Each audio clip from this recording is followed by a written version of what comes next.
Querida iglesia, Dios te esté bendiciendo. La gracia del Señor esté con vos. Damos la bienvenida a aquellos que se suman al estudio de la palabra de Dios en esta mañana preciosa que el Señor nos ha concedido.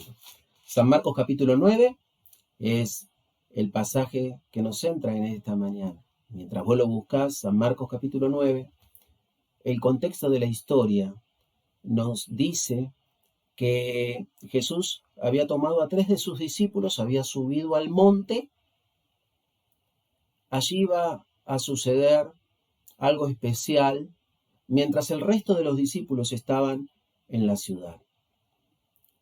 Una vez que aquellos que habían estado en el monte tuvieron su experiencia de gloria junto a Jesús, comenzaron a descender.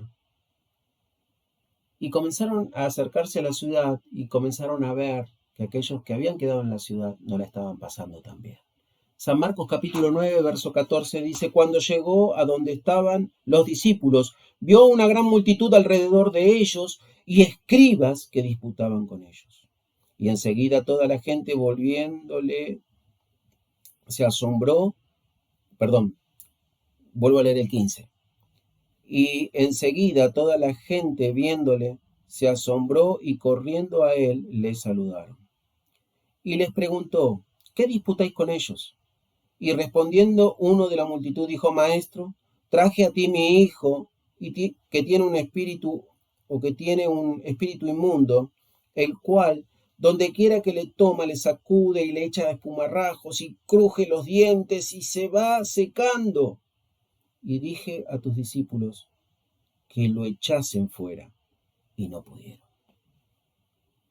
Y respondiendo él les dijo: oh generación incrédula, ¿hasta cuándo he de estar con vosotros? ¿Hasta cuándo os he de soportar? Traédmelo. Y se lo trajeron, y cuando el espíritu vio a Jesús, sacudió con violencia al muchacho, quien cayendo en tierra se revolcaba echando espumarrajos. Jesús preguntó al padre: ¿cuánto tiempo hace que le sucede esto? Y él les dijo: desde niño.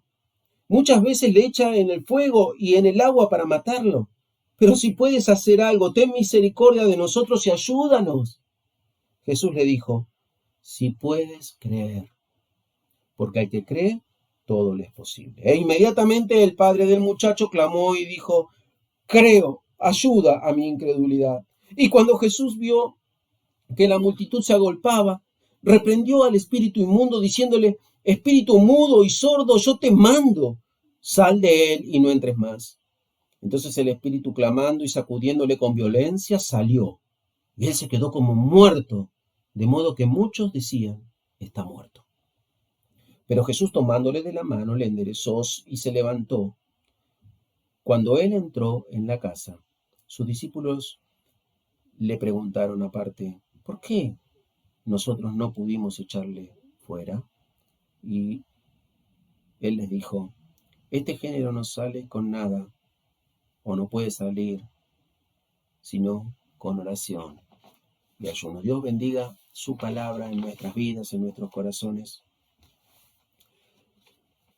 Quiero en esta mañana llevarles a mirar las distintas relaciones que Dios tuvo con los personajes de esta historia. En primera instancia, Jesús está viniendo del monte y la multitud está allí rodeando a los discípulos, rodeando al Padre, rodeando a este muchacho, y estaban los escribas y era todo discusiones, voces que gritaban unos contra otros. Jesús está viendo esto y de manera que se va acercando, y la multitud, alguno puede observar que Jesús es el que está viniendo y dejan la discusión, dejan a estos que estaban discutiendo y corren y van a saludar a Jesús. Y es la primera relación que vemos en este pasaje de Jesús con las personas. Las personas fueron a recibir a Jesús y Jesús recibió a las personas. Qué bueno es poder recordar cuando nosotros acudimos a Dios y Dios nos recibió en Cristo. Qué bueno es ver que Dios sigue recibiendo a las personas, hombres, mujeres, viejos, niños, Dios sigue recibiendo a las personas, sus brazos siguen abiertos, los brazos de Jesús siguen abiertos, como aquel día que bajó del monte, hoy siguen abiertos para recibirnos a todos. Venid a mí todos, dice, todos. No importa si estás cargado, no importa si estás trabajado, no importa tu condición, tu educación, no importa. Los estándares de vida están creados por el hombre. A Dios no le importa esto. Dios recibe a la persona porque para Dios lo importante somos las personas. Y Jesús está recibiendo a la multitud. Y querido amigo, si hoy estás escuchando esto, te invitamos a recibir a Jesús en tu corazón. Deja de argumentar tantas cosas y mirate en medio de esta multitud que corrió a Jesús y mira los brazos de Jesús que recibe a la multitud. La sangre de Cristo fue la que se derramó en la cruz del Calvario. Cristo murió y resucitó. La sangre de Cristo nos limpia de los pecados. La resurrección de Cristo nos promete y nos da certeza de vida y de vida eterna. Corre a los brazos de Jesús y recibile como Salvador. Hermano en Cristo, si te alejaste del Señor, no importa por qué, no importa por qué. Mirate en medio de esa multitud. Jesús sigue abriendo los brazos porque su sangre puede limpiar todos nuestros pecados. La segunda relación es la relación de Jesús con los discípulos que habían quedado en la ciudad. La discusión se había caldeado, estaban los escribas que acusaban a los discípulos porque los discípulos habían fracasado en este intento de liberación. Estaban los discípulos que no entendían por qué no pudieron haber libertado al joven, y allí estaba la disputa teológica, la disputa de percepción de las escrituras. Al costado estaba el padre que no entendía nada, un hombre totalmente derrotado, un hombre totalmente carente, pero absolutamente necesitado. Y más allá estaba el muchacho, que en este momento estaba tranquilo, pero su cuerpo evidenciaba la tragedia que portaba su vida. Dice la Biblia que él lo echaba por la tierra, el espíritu lo hacía revolcar en la tierra, estaba todo lastimado, estaba todo quemado, marcas y cicatrices de quemaduras profundas en su cuerpo. Amén de las cicatrices y marcas psicológicas, porque dice la Escritura que muchas veces lo había metido dentro del agua para matarlo. No hace falta que hablemos de las heridas psicológicas que marcan en la vida de una persona los procesos de asfixia.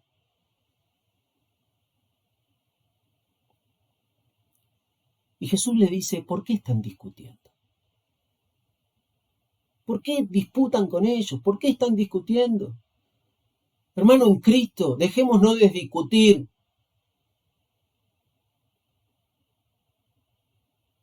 Después de tantos años de discusión, yo personalmente me doy cuenta que de nada valió la pena, porque no importa, no es trascendente la manera que yo pueda percibir las Escrituras o la manera que otro pueda percibir las Escrituras. Lo importante es lo que la esencia de las Escrituras marcan. No importa si vos podés ver de una forma la Biblia o yo puedo verla de otra forma, interpretarla de otra forma, pero lo importante es lo que la Biblia en sí dice, y la Biblia en sí dice que le creamos a Dios. Que toda la palabra de Dios fue escrita para vos y para mí, dice el apóstol. Por lo tanto, Dios dice, cree a mi palabra. No importa tu percepción, no importa tu escuela, no importa tu manera de pensar, de ver, o tu estructura, o mi estructura, no importa. Cae por tierra frente a la verdad de Dios, el cual dice, créeme a mí. El apóstol Pablo dice, yo predico a Cristo y a este crucificado. Y en este libro precioso de Filipenses que la iglesia está estudiando en este tiempo, nos vamos a encontrar que el apóstol dice, bueno, algunos están predicando el evangelio por envidia, otros están predicando el evangelio por por beneficio propio. Otros están predicando el evangelio para hacerme enojar a mí. Otros están predicando el evangelio por amor. No importa cuál fuera el motivo, lo importante es que el evangelio se predique. Y querido hermano, dejemos de discutir. Las discusiones separan. Las discusiones ponen a uno y al otro en veredas distintas, opuestas. Mientras que el eje de la Escritura es lo que Dios dice. Y Dios dice, cree lo que dice mi palabra. Cree lo que yo dije. Cuando uno va a Hebreos 11 encuentra personas las cuales son calificadas como los héroes de la fe. Son personas comunes que supieron marcar su tiempo, marcar sus vidas y marcar su entorno. Son personas que entendieron que no es lo mismo saber algo de Dios que creerle a Dios algo. Creerle a Dios es lo que marca la diferencia. Cuanto más fe tengamos en Dios, menos religiosidad estructural tendremos. La fe echa por tierra la religión. Para ver o alcanzar algo distinto, tenemos que pensar de manera distinta. La historia sigue y ahora Jesús va a entrar en relación con el Padre. Encuentro muy cordial esta conversación. Observo a un padre que a pesar de su situación trata a Jesús de una manera cordial, amable. También observo al Señor que le responde de la misma manera. El padre está totalmente necesitado, desesperadamente necesitado, pero la conversación es realmente digna de poder meditar la palabra por palabra. Pero este hombre le dice, mi hijo tiene un espíritu mudo. Le echa por tierra, le hace crujir los dientes. En síntesis, Señor, este espíritu le está secando la vida a mi hijo. Entonces Jesús le dice, tráeme a tu hijo. Cuando el hijo se acerca a Jesús, el espíritu reacciona, el hijo tiembla, se revuelca por el piso, espuma comienza a salir de su boca. La escena es primeramente asquerosa.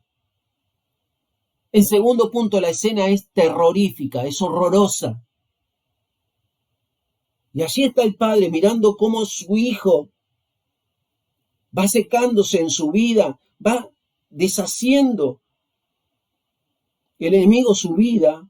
Y está Jesús observando estas cosas y Jesús le dice tranquilamente al padre, ¿desde cuándo le pasa esto? Y esto le pasa desde niño, Señor, desde niño. ¿Cuántas marcas tendría ese cuerpo?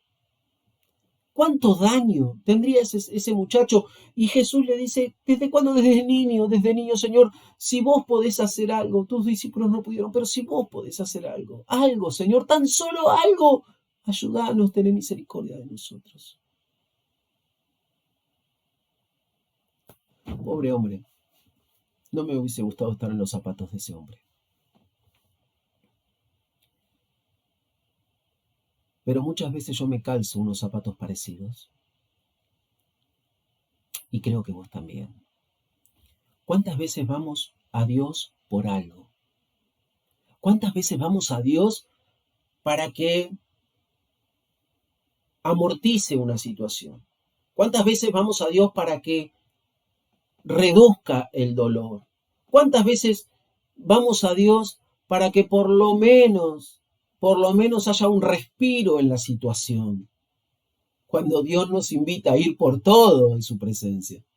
Este hombre en su situación dice, si podés, Señor, si podés hacer algo, y por eso digo, que muchas veces me calzo unos zapatos parecidos, porque yo muchas veces he ido a Dios en busca de algo, cuando sé absolutamente en mi mente y en mi corazón que Dios tiene todo.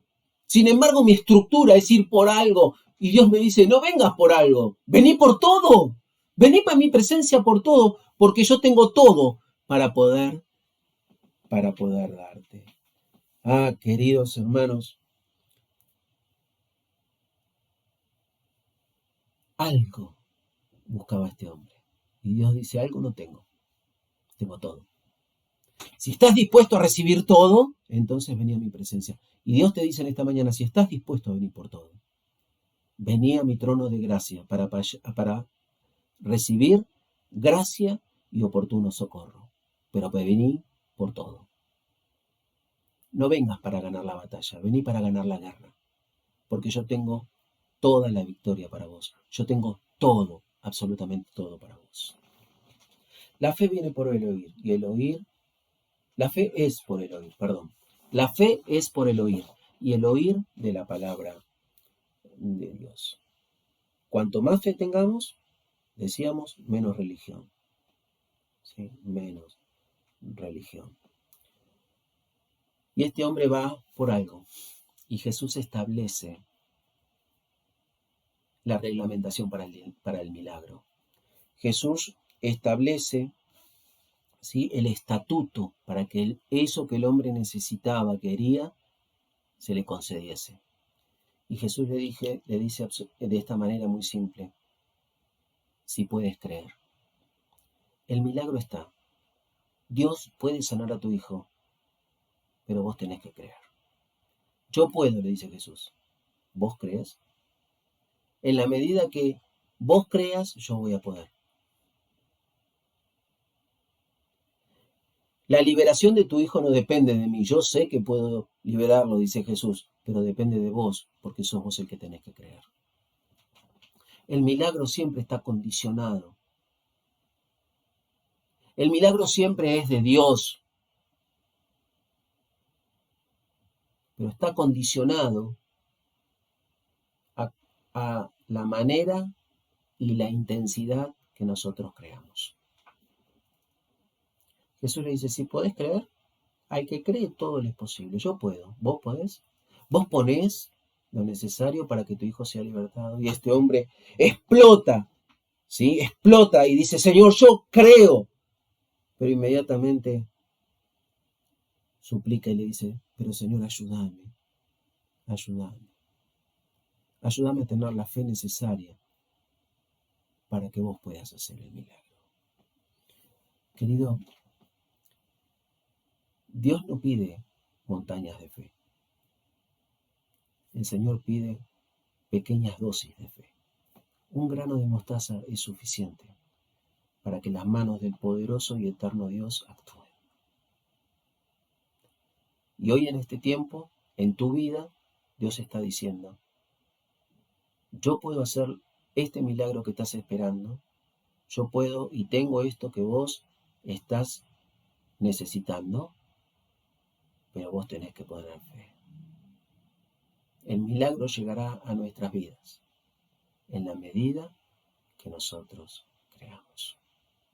En la medida y en la forma en que nosotros vayamos a Dios. Podemos ir a Dios por algo o podemos ir a Dios por todo. Y Dios, este Dios extraordinario que nosotros tenemos, que es el Dios de la Biblia, nos está enseñando y diciendo en esta mañana, vení a mi presencia, pero vení por todo.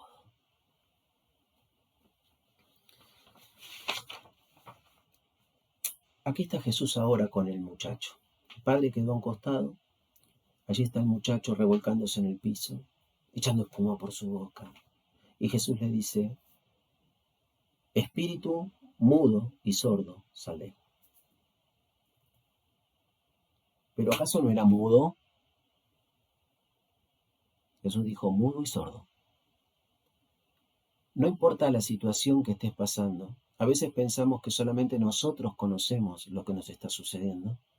La Biblia nos enseña que el Señor, nuestro Jesucristo Señor, sabe absolutamente todo acerca de nuestras circunstancias. No tiene necesidad de que nosotros le contemos, porque a veces ni nosotros mismos sabemos lo que nos pasa. Pero Él tiene totalmente desplegado el plano de nuestras vidas. Y Él sabe absolutamente todo lo que nos pasa. Y para el hombre era un espíritu mudo, pero Jesús sabía que era un espíritu múltiple, era un espíritu mudo y un espíritu sordo. Y allí está el poder del Señor. Sal de él y no entres más. Bendito Señor. Y el muchacho cae como muerto. Las personas creían que se había muerto, pero Jesús le toma la mano y lo reincorpora. Claro, era necesario que cayera como muerto. Moría un hombre endemoniado, moría un hombre hostigado por el maligno y por el pecado, pero con la presencia y la autoridad de Jesús volvía a levantarse un hombre distinto, un hombre libre. El rostro de aquel muchacho cambió. Había nuevas páginas para poder escribir en su vida. Había hojas en blanco que junto de la mano de Jesús, aquel muchacho podía comenzar a escribir. Qué extraordinario es esto. Las cosas viejas pasaron, dice Dios. Todo es hecho nuevo. Todo es hecho nuevo. En la presencia de Dios siempre las cosas viejas pasan. Dios pone y hace cosas nuevas. Dios no puede poner vino nuevo en odre viejo. No es así el Señor. Construye algo nuevo y lo cimenta en algo nuevo. Primero crea un cimiento y después crea una vida. Y esto es lo que hizo con este muchacho. Lo levanta y alguien nuevo se reincorpora. ¿Por qué no pudimos? Ahora Jesús está con los discípulos nuevamente a solas en la casa de Marcos. Fíjense ese detalle. Cuando entramos en casa, dice Marcos. ¿Por qué nosotros no pudimos, Señor? Marcos está escuchando. Y entonces el Señor le dice, y porque le faltó oración, porque faltó ayuno, porque tienen el poder, pero el poder lo tienen que tener vivo en mi presencia. El poder de Dios, alejados de Dios, no funciona.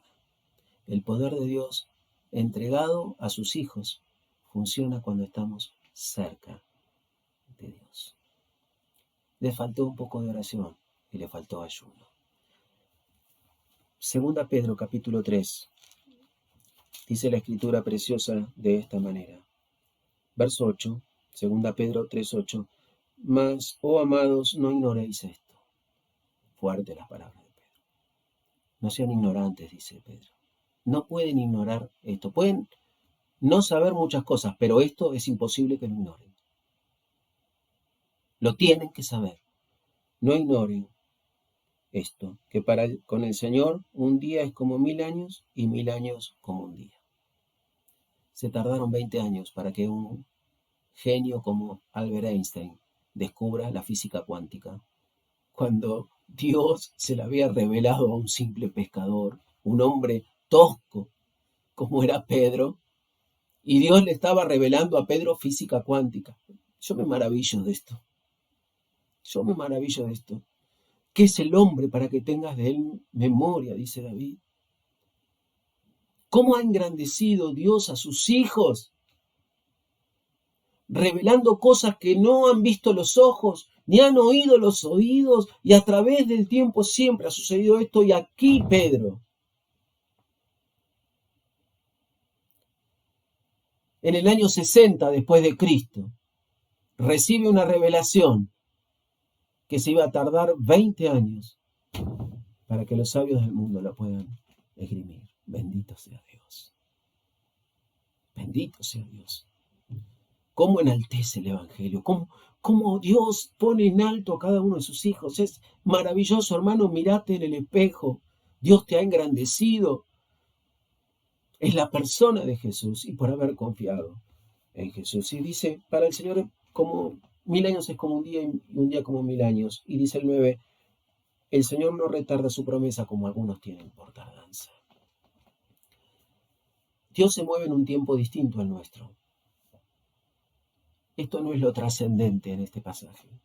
Lo trascendente es que algunos a veces tenemos por tardanza los tiempos de Dios. Dios siempre llega en el momento justo. En toda la Biblia no encontramos que Dios haya llegado tarde a una cita. Dios siempre llega en el momento justo. Vuelvo a repetir este pasaje que suena en mis oídos y en los oídos de la iglesia en estos días. Los que se acercaron a Él no fueron avergonzados. Dios llega, Dios viene. 64 del profeta Isaías. Dios rompe los cielos y Dios visita a su pueblo. Dios viene, querido hermano. No llega tarde. No importa si algunos percibimos que hay tardanza. Eso es algo nuestro que nosotros tendremos que corregir. Pero Dios no se tarda. Y termino con Hebreos capítulo 4. Hebreos, carta a los Hebreos, en el capítulo 4, dice la escritura de esta manera. 4:1. Temamos pues, no sea que permaneciendo aún la promesa. Permaneciendo aún la promesa. ¿Quiere decir esto? Que había personas que ya estaban pensando que la promesa no había permanecido. Temamos pues, no sea que permaneciendo aún la promesa. Cuidado, cuidado. Cuando pensamos que la promesa se desvanece, estamos diciendo que Dios miente. Y Dios no es hombre para que mienta. Las palabras del Señor son verdad. No podemos pensar que una promesa de Dios se haya desvanecido para tu vida o para mi vida. Esos son argumentos diabólicos. No pertenecen al reino de los cielos, pertenecen al reino de las tinieblas. Jesús dijo, puede pasar el mundo, puede pasar el cielo, pero mi palabra no va a pasar. A través de la historia, mi palabra se va a cumplir, no va a pasar ni un acento ni una jota, que es la palabra más pequeña o el carácter más pequeño del idioma hebreo. Ni una tilde, ni una jota van a pasar sin que se cumpla, dijo Jesús. No podemos nosotros, en este tiempo, que tenemos toda la palabra de Dios, pensar que alguna de las promesas que Dios nos ha dejado en su libro, más de 3600, se puedan desvanecer. Y dice Hebreos, temamos pues, tengamos temor.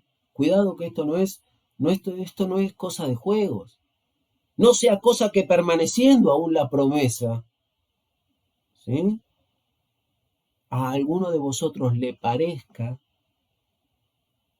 que no la ha alcanzado. ¿Cuánto tenemos que trabajar nosotros en nuestra perspectiva de las cosas? En nuestra percepción de las cosas.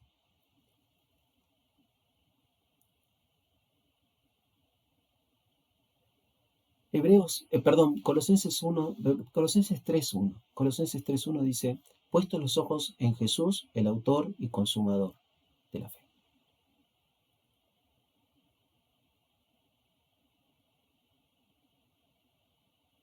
Eso lo dice Hebreos 12. Y Colosenses 3 dice, poned la mira en las cosas de arriba, donde está Cristo sentado. ¿Por qué tenemos que ir arriba para poder tener una mejor vista? Y porque cuando estamos arriba de una montaña tenemos una perspectiva completa de la situación. Cuando nosotros estamos abajo, la percepción de la situación es tan solo lo que puede estar delante de nuestros ojos. Pero la Biblia nos invita a ir a la presencia de Dios y tener una perspectiva completa de la historia. Y en esa perspectiva completa de la historia te vas a dar cuenta que ninguna de las promesas de Dios jamás se ha derrumbado, jamás se ha desvanecido, sino por el contrario, Dios ha sido fiel y ha cumplido cada una de sus promesas. Por lo tanto, no seamos de aquellos a los cuales les parezca que las promesas se hayan caído. Verso 2 dice, porque también a nosotros se nos ha anunciado la buena nueva como a ellos, pero no les ha hecho provecho la palabra de Dios, el oír de la palabra, por no ir acompañada de fe. Por no ir acompañada de fe. Si la palabra de Dios tiene poder y lo crees, también tenés que creer que la palabra de Dios tiene que ir acompañada de tu fe. Y en esta mañana Jesús vuelve a preguntarnos a cada uno de nosotros, ¿crees? ¿Crees? Porque si crees, todo va a ser posible. Dios te bendiga en esta mañana y que puedas disfrutar de este día con los tuyos. Amén.